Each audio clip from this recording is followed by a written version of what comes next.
Hello everyone, welcome back to my channel. ഇന്ന് ഞാൻ Lippan art video ആയിട്ടാണ് വന്നിട്ടുള്ളത്. അപ്പോൾ എൻ്റെ മുന്നത്തെ വീഡിയോയിലൊക്കെ ഞാൻ പറഞ്ഞിട്ടുണ്ടായിരുന്നു എങ്ങനെയൊക്കെയാണ് ഡിസൈൻ ട്രേസ് ചെയ്യേണ്ടതെന്നൊക്കെ പറഞ്ഞു തന്നിട്ടുണ്ടായിരുന്നു. ഇത് കുറച്ചും കൂടി അഡ്വാൻസ്ഡ് ആയിട്ടുള്ളൊരു ഡിസൈനാണ്. അപ്പോൾ ഇതിൽ കാണുന്ന ഈ ഒരു ഷേപ്പ് ഉണ്ട്, കർവ്ഡ് ഷേപ്പ്, ഇത് ത്രൂ ഔട്ട് നമുക്ക് എങ്ങനെ വരച്ചെടുക്കാൻ പറ്റും, പെർഫെക്റ്റ് ആയിട്ട് ചെയ്യാൻ പറ്റും എന്നുള്ളതാണ് ഡീറ്റെയിൽഡ് ആയിട്ട് ഈ വീഡിയോ പറയുന്നത്. പിന്നെ ബാക്കിയെല്ലാ ബേസിക് തിങ്സും ലിപ്പൻ ആർട്ട് ചെയ്യുമ്പോൾ എന്തൊക്കെ ശ്രദ്ധിക്കണം, എന്തൊക്കെയാണ് നമ്മൾ യൂസ് ചെയ്യുന്ന ലിപ്പൻ ആർട്ടിലൊക്കെ ഈ വീഡിയോയിലുണ്ട്. ബിഗിനേഴ്സിന് വേണ്ടിയാണ് പ്രത്യേകിച്ച് ഈ video, step by step procedure ഈ വീഡിയോയിലുണ്ട്. അപ്പോൾ നിങ്ങൾക്ക് ഈ ലിപ്പൻ ആർട്ട് ഇഷ്ടപ്പെട്ടിട്ടുണ്ടെങ്കിൽ ലൈക്ക് ചെയ്യാൻ മറക്കരുത്. സബ്സ്ക്രൈബ് ചെയ്യാതെ ആരെങ്കിലും കാണുന്നുണ്ടെങ്കിൽ ഒന്ന് സബ്സ്ക്രൈബ് ചെയ്തേക്കണേ. അപ്പോൾ നമുക്ക് വീഡിയോയിലേക്ക് കിടക്കാം. അപ്പോൾ ഇവിടെ ഞാനൊരു MTF ബോർഡാണ് എടുത്തിട്ടുള്ളത്. കോമ്പസ്, റൗണ്ട് സ്കെയിൽ, പെൻസിൽ, സാധാരണ സ്കെയിൽ ഇതൊക്കെ യൂസ് ചെയ്തിട്ട് ഇതിന് മുകളിൽ നമുക്ക് വേണ്ടുന്ന പാറ്റേൺസ് എല്ലാം മെഷർമെൻറ്റ്, എത്ര സർക്കിൾസ് വേണം, എത്ര ലെയേഴ്സ് വേണം, അതൊക്കെ മെഷർമെൻറ്റ് എടുത്തിട്ട് നമുക്ക് വരച്ചെടുക്കണം. അതിൻ്റെ ഈക്വൽ പാർട്ടീഷൻ നമുക്ക് ഈ സ്കെയിൽ ഉണ്ടാകുമ്പോൾ ഈസി ആയിട്ട് മെഷർ ചെയ്ത് വരച്ചെടുക്കാൻ പറ്റും.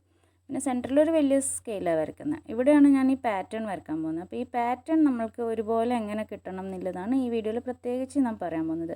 ഞാനിത് ഫ്രീ ഹാൻഡായിട്ട് വരച്ചതാണ്. പക്ഷേ ബിഗിനേഴ്സിന് ഇപ്പോൾ ഇതേപോലത്തെ പാറ്റേൺ ത്രൂ ഔട്ട് വേണമെങ്കിൽ എന്ത് ചെയ്യാം എന്നുള്ളതാണ് ഞാൻ ഈ ഒരു വീഡിയോയിൽ പറയാൻ പോകുന്നത്. അപ്പോൾ ഞാൻ എന്ത് ചെയ്തു പറഞ്ഞാൽ ഈ ഒരു പാറ്റേൺ ഞാൻ ട്രേസ് ചെയ്തിട്ട് ഒരു പേപ്പറിൽ കട്ട് ചെയ്തെടുത്തു.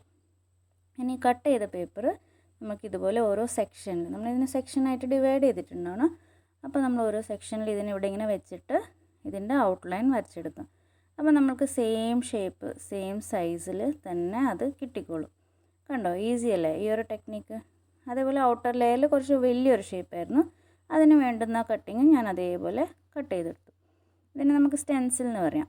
അപ്പോൾ ഓരോ ഡിസൈനിനും ഓരോ സ്റ്റെൻസിൽ നമുക്കിതുപോലെ കട്ട് ചെയ്തെടുത്താൽ ത്രൂ ഔട്ട് ഡിസൈൻ ഒരേപോലെ യൂണിഫോമായിട്ട് കിട്ടും. ഇനി ഇതിൻ്റെ ഇടയ്ക്കൊരു ചെറിയൊരു കേവ് ഉണ്ടല്ലോ, അതും കൂടി പെർഫെക്റ്റായിട്ട് തന്നെ കിട്ടണം. അതിന് വേണ്ടിയിട്ട് ഞാൻ ഇതുപോലെ ഒരു കേവും കൂടി കട്ട് ചെയ്തെടുത്തു. ഞാൻ പറഞ്ഞല്ലോ ബിഗിനേഴ്സിന് വേണ്ടിയിട്ടാണ്, അപ്പോൾ പെർഫെക്റ്റ് കിട്ടാൻ വേണ്ടിയിട്ടാണ്. അപ്പോൾ എല്ലാ കാര്യവും ഇതുപോലെ ചെറിയ ചെറിയ കാര്യം ആയിക്കോട്ടെ ശ്രദ്ധിച്ച് ചെയ്താൽ നമുക്ക് പെർഫെക്റ്റായിട്ട് ചെയ്യാൻ പറ്റും. അപ്പോൾ ഇത് വെച്ചിട്ട് ഇതുപോലെ 3 സ്റ്റെൻസിലാണ് ഞാൻ ഈ ഒരു ലിപ്പൻ ആർട്ടിന് യൂസ് ചെയ്യുന്നത്. അപ്പോൾ ഇത് സ്റ്റെൻസിലാണ്. ഈ 3 സ്റ്റെൻസിൽ യൂസ് ചെയ്തിട്ട് ഈ ബോർഡിൽ ത്രൂ ഔട്ട് ഡിസൈൻ വരച്ചെടുക്കും. അങ്ങനെ ഞാൻ ത്രൂ ഔട്ട് ഡിസൈൻ വരച്ചെടുത്തു. നോക്കി എത്ര പെർഫെക്റ്റ് ആയിട്ട് നമ്മൾക്ക് ആ ഡിസൈൻ കിട്ടിയിട്ടുണ്ട്. ഇനി ഇതിന് നമ്മൾ ക്ലേ അത് നമ്മൾ റെഡിയാക്കണ്ടേ. അതിന് വേണ്ടിയിട്ട് മോൾഡഡ് ക്ലേ ആണ് എടുത്തിട്ടുള്ളത്. 2 ഈക്വൽ പ്രപ്പോർഷനിൽ എടുത്തിട്ട് നന്നായിട്ട് ഇതുപോലെ മിക്സ് ചെയ്തെടുക്കുക, കുഴച്ചെടുക്കുക. അതിൻ്റെ നല്ലൊരു സോഫ്റ്റ് ഡോ ആക്കിയെടുക്കുക. ഇതിനിങ്ങനെ നന്നായിട്ട് മിക്സ് ചെയ്ത് അതായത് ഇതുപോലത്തെ ഒരു നല്ലൊരു ഡോ കിട്ടും. അതിന് കുറച്ച് നമ്മൾ കൈ കൊണ്ടൊന്ന് ഫ്ലാറ്റൻ ചെയ്തെടുക്കുക. ഇതുപോലെ കയറ് പോലെ ആക്കി എടുക്കണ്ടേ. അപ്പോൾ അതിനെ കുറച്ച് ഇങ്ങനെ ഫ്ലാറ്റൻ ചെയ്തെടുത്തിട്ട് ഒരു ടൈൽസിൻ്റെ മുകളിൽ വെച്ച് കഴിഞ്ഞിട്ട് ഇതിനെ കണ്ടോ കുറച്ച് ഞാനിങ്ങനെ ഫ്ലാറ്റ് ചെയ്യുന്നുണ്ട്. അത് ഫ്ലാറ്റ് ചെയ്തതിന് ശേഷം ഞാൻ സ്പോഞ്ച് യൂസ് ചെയ്യും. സ്പോഞ്ച് യൂസ് ചെയ്ത് കഴിഞ്ഞാൽ നല്ല യൂണിഫോം തിക്നെസ്സിൽ നമുക്ക് നല്ല ത്രെഡ് പോലെ കിട്ടും. എത്ര തിക്നെസ്സാണ് വേണ്ടത്, എത്ര നേർത്ത് വേണം, അത് അത്രയും സമയം നമ്മളതിനെ ഇതുപോലെ സ്പോഞ്ചിനെ കൊണ്ട് ചെയ്താൽ തിന്നായി കിട്ടും. തിക്കാണ് വേണ്ടതെങ്കിൽ ഏതാ തിക്നെസ് വെച്ചാൽ അതേ തിക്നെസ്സിൽ നമുക്ക് ത്രൂ ഔട്ട് കിട്ടും. കണ്ടോ എത്ര ഈസി ആയിട്ട് നമുക്ക് കിട്ടുന്ന യൂണിഫോം തിക്നെസ്സിൽ. ഇനി നമുക്ക് ഫാബ്രിക് ഗ്ലൂ യൂസ് ചെയ്തിട്ട് ഇതിനെ ഒട്ടിക്കാം. ഞാൻ സൂം ചെയ്ത് കാണിച്ചു തരാം. അപ്പോൾ ഞാൻ മിറർ വെച്ചിട്ട് ഒരു ഔട്ട്ലൈൻ വരച്ചിട്ടില്ലേ, ആ ഔട്ട്ലൈന് കുറച്ച് ദൂരെ വേണം നമുക്ക് ഗ്ലൂ ആക്കാൻ വേണ്ടിയിട്ട്. കാരണം കണ്ടോ ഈ കോഡിന് തന്നെ ഒരു തിക്നെസ് ഉണ്ട്. അപ്പോൾ ലൈൻ്റെ മുകളിൽ തന്നെ ഒട്ടിച്ച് കഴിഞ്ഞാൽ നമ്മൾ ലാസ്റ്റിൽ മിറർ അതിൻ്റെ ഇടയ്ക്കേക്ക് താണ് കിട്ടില്ല, ഇതിൻ്റെ മുകളിൽ പൊങ്ങി നിൽക്കും. അതുകൊണ്ടാണ് ആ വരച്ച ലൈൻ്റെ കുറച്ച് പുറത്തേ കൂടി ഈ ഒരു ക്ലേയുടെ എന്താ പറയുക ത്രെഡ് പോലെയുള്ളത് ഒട്ടിച്ചു കൊടുത്തത്. ഇനി നമുക്ക് ഡിസൈൻ ഒട്ടിക്കാൻ തുടങ്ങാം. ഒരു സൈഡ് ആദ്യം ചെയ്തിട്ട് സെൻറ്റർ ഇതുപോലെ കട്ട് ചെയ്തെടുക്കുക. അതിനുശേഷം ഞാൻ എന്താ ചെയ്തെന്ന് വെച്ചാൽ അതിന് നേരെ മറിച്ചിടും. ആ കട്ട് ചെയ്ത ഭാഗം തന്നെ അതിൻ്റെ മുകളിൽ ഇതുപോലെ ഒട്ടിച്ചു കൊടുക്കുക. അപ്പോൾ നല്ല പെർഫെക്റ്റായിട്ട് സെയിം ഷേപ്പല്ലേ കട്ട് ചെയ്ത്. ഇവിടെ കണ്ടോ ശ്രദ്ധിച്ച് നോക്കുക. സെൻറ്റർ ഭാഗം ഇതുപോലെ ബ്ലേഡിനെ കൊണ്ട് കട്ട് ചെയ്തെടുക്കുക. ആ കട്ട് ചെയ്ത ഭാഗം തന്നെ മറിച്ചിട്ടിട്ട് അവിടെ ഫിക്സ് ചെയ്യുക. അപ്പോൾ ഒരു നമസ്കാരം പറയുന്ന പോലത്തെ ഒരു കൈകൂപ്പുന്ന പോലത്തെ ഒരു ഷേപ്പ് അവിടെ കിട്ടും ഇതിൻ്റെ കോർണറിൽ. അത് നല്ല ഭംഗിയുണ്ടാവും, കറക്റ്റായിട്ട് അത് ജോയിൻ ആയി കിട്ടും.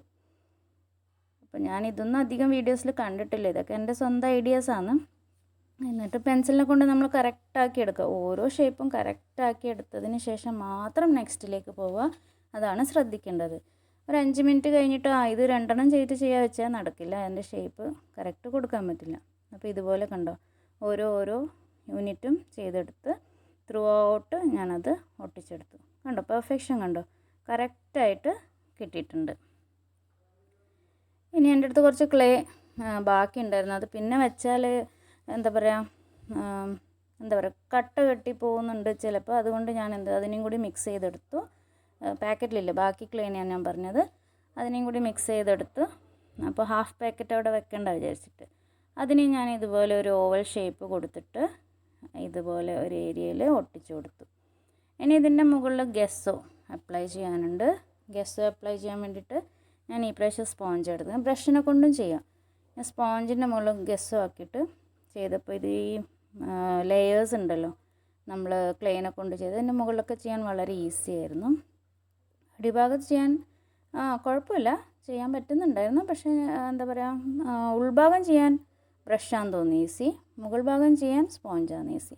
എനിവേ ഈ പ്രാവശ്യം ഞാനെല്ലാം സ്പോഞ്ച് യൂസ് ചെയ്തിട്ട് തന്നെ ഫുൾ കവറേജ് കൊടുത്തു ഗെസ്സോനെ കൊണ്ട്. ഗെസ്സോ ഒരു പ്രൊട്ടക്റ്റീവ് ഷീൽഡാണ്. അപ്പോൾ കണ്ടോ, ത്രൂ ഔട്ട് ഞാൻ ഗെസ്സോനെ കൊണ്ട് കൊടുത്തു. പിന്നെ ഗെസ്സോ കൊടുത്ത് നമുക്ക് കളർ ചെയ്താൽ നല്ല ബ്രൈറ്റായിട്ട് കളർ കിട്ടും. അപ്പോൾ ഞാൻ ആദ്യം അതിൻ്റെ മുകളിൽ ഒരു ലൈറ്റ് കളറ് കൊടുത്തു കഴിഞ്ഞു. ഏതൊക്കെ സെക്ഷനിലാണ് കൊടുക്കേണ്ടത് അത് ആദ്യം ഡിസൈഡ് ചെയ്തിട്ടുണ്ടാവണം.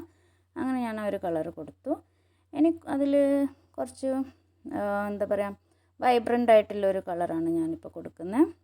പിങ്ക് 18 ഷെയ്ഡാണ് ഇപ്പോൾ കൊടുക്കുന്നത്. അത് ഏത് ഏരിയയിൽ കൊടുക്കണം അതൊക്കെ വെൽ പ്ലാൻഡ് ആയിരിക്കണം. നമ്മൾ മനസ്സിലൊരു ഐഡിയ ഉണ്ടായിരിക്കണം. അത് ഇതുപോലെ ആ ഒരു ക്ലേയുടെ ഔട്ട്ലൈനിന് മുട്ടാതെ ചെയ്ത് കൊടുക്കുക. അതിനുശേഷം പുറത്ത് ഔട്ട്സൈഡ് അതിനേക്കാളും കുറച്ചും കൂടി ഒരു ഡാർക്കർ ഷെയ്ഡ് വെച്ചിട്ടാണ് ഞാൻ ചെയ്യുന്നത്. ആ ഒരു ഡാർക്കർ ഷെയ്ഡ് വെച്ചിട്ട് ത്രൂ ഔട്ട് നമുക്ക് ഇത് കംപ്ലീറ്റ് ആക്കാം. ഈ ലിപ്പനാട്ട് ഒരു ദിവസമോ 2 ദിവസം കൊണ്ട് ചെയ്ത് തീർക്കാൻ പാടില്ല. ഇടിപടി എന്ന് പറഞ്ഞ് ചെയ്ത് തീർത്താൽ അതിന് ഫിനിഷിങ് ഉണ്ടാവില്ല. 3-4 ദിവസം കറക്റ്റ് വേണം. കാരണം ഒരു ലെയർ കൊടുത്തത് കംപ്ലീറ്റ്ലി ഉണങ്ങിയിട്ട് മാത്രം അടുത്ത എന്താ പറയുക ഗെസ്സോ കൊടുത്തിട്ട് പിന്നെ ഒരു ദിവസം ഉണങ്ങിയിട്ട് പെയിൻറ്റ് കൊടുക്കുക. പെയിൻറ്റ് കംപ്ലീറ്റ്ലി ഉണങ്ങിയതിന് ശേഷം നമ്മൾ ഇതുപോലെ ഒരു വൈറ്റ് ഔട്ട്ലൈനിങ് കൊടുക്കുക. എല്ലാം മിക്സായി പോകാൻ സാധ്യതയുണ്ട്. ഓക്കെ, ഈ റെഡ് കളറും ഈ വൈറ്റും ഒക്കെ മിക്സ് ആവാൻ സാധ്യതയുണ്ട്. കംപ്ലീറ്റ് ഉണങ്ങിയതിന് ശേഷം വൈറ്റ് ആക്രിലിക് പെയിൻറ്റിനെ കൊണ്ട് ഈ ക്ലേയുടെ മുകളിൽ കൊടുക്കാം. ഇത് ഫുൾ ഒരു ദിവസം ഉണങ്ങിയതിന് ശേഷം, ഒരു ദിവസം ഫുൾ ഉണങ്ങണം. അതിന് ശേഷം മാത്രം നമുക്ക് വാർണിഷ് അപ്ലൈ ചെയ്യണം.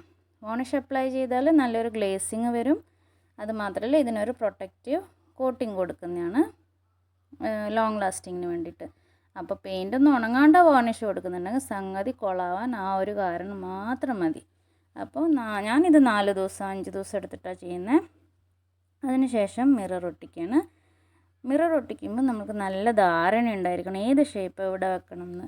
എന്തൊക്കെയോ മിറർ എവിടേക്കോ എടുത്ത് ഒട്ടിച്ചാൽ അത്ര ഒരു ഭംഗി കിട്ടില്ല. നമ്മൾ കറക്റ്റ് പ്ലാൻ ചെയ്താൽ അതൊരു സൂപ്പർ ഇതായിട്ട് വരും. ഇപ്പോൾ കണ്ടോ, ആ ഒരു ഓവൽ ഷേപ്പിൻ്റെ മുകളിൽ ഞാനൊരു ഡയമണ്ട് ഷേപ്പിലൊരു മിററാണ് വെച്ചത്. അതിൻ്റെ മുകളിൽ ഞാനിപ്പോൾ ട്രയാങ്കിൾ ഷേപ്പ് കൊണ്ടുവച്ചാൽ അത് കൊള്ളാവുന്ന നിങ്ങൾക്ക് തന്നെ ഒരു ധാരണ ഉണ്ടല്ലോ.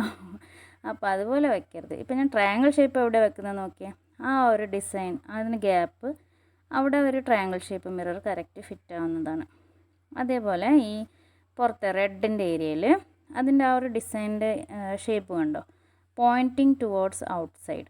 അപ്പോൾ ഈ പോയിൻറ്റിങ് ടുവേർഡ്സ് ഔട്ട്സൈഡ് ഉള്ള സ്ഥലത്ത് നമ്മൾ മിററും അതേപോലെ പോയിൻറ്റിങ് ടുവേർഡ്സ് ഔട്ട്സൈഡ് വെച്ചാലാണ് കൂടുതൽ ഭംഗി ഉണ്ടാവുക. ചെറിയ ചെറിയ കാര്യങ്ങളാണ്, പക്ഷെ ഞാൻ എൻ്റെ എക്സ്പീരിയൻസ് കൊണ്ട് പഠിച്ചതാണ്, അതുകൊണ്ട് പറഞ്ഞിരുന്നതാണ്. എല്ലാ ലിപ്പനാട്ടിൻ്റെ യൂട്യൂബ് വീഡിയോയിലൊന്നും ഇങ്ങനെ എക്സ്പ്ലെയിൻ ചെയ്തിട്ടുണ്ടാവില്ല. ഞാൻ എൻ്റെ എക്സ്പീരിയൻസ് ഞാൻ കംപ്ലീറ്റ്ലി ഷെയർ ചെയ്യുന്നത് എങ്ങനെ നിങ്ങൾക്ക് ബെസ്റ്റായിട്ട് ചെയ്യാൻ പറ്റും എന്നുള്ളത്. പിന്നെ ഇവിടെ നമുക്ക് റൗണ്ട് മിറർ അധിക സ്ഥലത്തും ഫിറ്റാവും. കറക്റ്റ് എവിടെ വേണമെങ്കിലും നമുക്ക് വെച്ചാൽ ഒരു ഫിറ്റാവുന്ന ടൈപ്പ് ഓഫ് മിററാണ് റൗണ്ട് മിറർ. പക്ഷേ ഈ ട്രയാങ്കിൾ, ഡയമണ്ട് ഷേപ്പ്, ഇതുപോലത്തെ വാട്ടർ ഡ്രോപ്പ് ഷേപ്പ് മിറർ പല ഷേപ്സിലും വരുന്നുണ്ട്, സ്ക്വയർ, അതൊക്കെ സ്പേസ് നോക്കിയിട്ട് വേണം ഫിക്സ് ചെയ്യാൻ വേണ്ടിയിട്ട്. ഇപ്പോൾ കണ്ടോ, കംപ്ലീറ്റ്ലി ഫിക്സ് ചെയ്ത് നമ്മൾ അടിപൊളി ലിപ്പനാട്ട് റെഡിയാണ്. ഇനി മിഡിലിൽ നമ്മൾക്ക് മിറർ, ഇത് അക്രിലിക് മിററാണ്, പൊട്ടുന്ന മിററല്ല, ആമസോണിൽ നിന്ന് ഞാൻ വാങ്ങിയതാണ്. അത് അവിടെ ഒട്ടിച്ചതിന് ശേഷം കണ്ടോ, ഞാൻ ആ ഗ്യാപ്പ് വിട്ടതുകൊണ്ട് മിറർ താന്ന് കിട്ടി. അതിന് ശേഷം അതിൻ്റെ മുകളിലൊരു കോട്ടിംഗ് ഉണ്ടാവും. ആ കോട്ടിംഗ് പറിച്ചെടുത്ത് കഴിഞ്ഞാൽ നല്ല സൂപ്പർ പെർഫെക്റ്റ് കണ്ണാടി തന്നെ, നമ്മൾ ഒറിജിനൽ കണ്ണാടി പോലെ തന്നെ അത് അവിടെ ഫിക്സായി കിട്ടും. അപ്പം അടിപൊളി ലിപ്പ് ആർട്ട് റെഡിയാണ്. നിങ്ങൾക്ക് എല്ലാവർക്കും ഇത് ഇഷ്ടപ്പെട്ടിട്ടുണ്ടെങ്കിൽ ലൈക്ക് ചെയ്യാം. അതേപോലെ സബ്സ്ക്രൈബ് ചെയ്യാത്തവരുണ്ടെങ്കിൽ സബ്സ്ക്രൈബ് ചെയ്യാം. എല്ലാവരും ഈ ലിപ്പ് ആർട്ട് ഒന്ന് ട്രൈ ചെയ്യണേ. എൻ്റെ കമൻറ്റ് ബോക്സിൽ പറയാം നിങ്ങളെ ലിപ്പ് ആർട്ട് എങ്ങനെ ഉണ്ടായിരുന്നു എന്ന്. അപ്പോൾ അടുത്തൊരു അടിപൊളി വീഡിയോ ആയിട്ട് ഞാൻ വീണ്ടും വരും. അതുവരെ നന്ദി, നമസ്കാരം.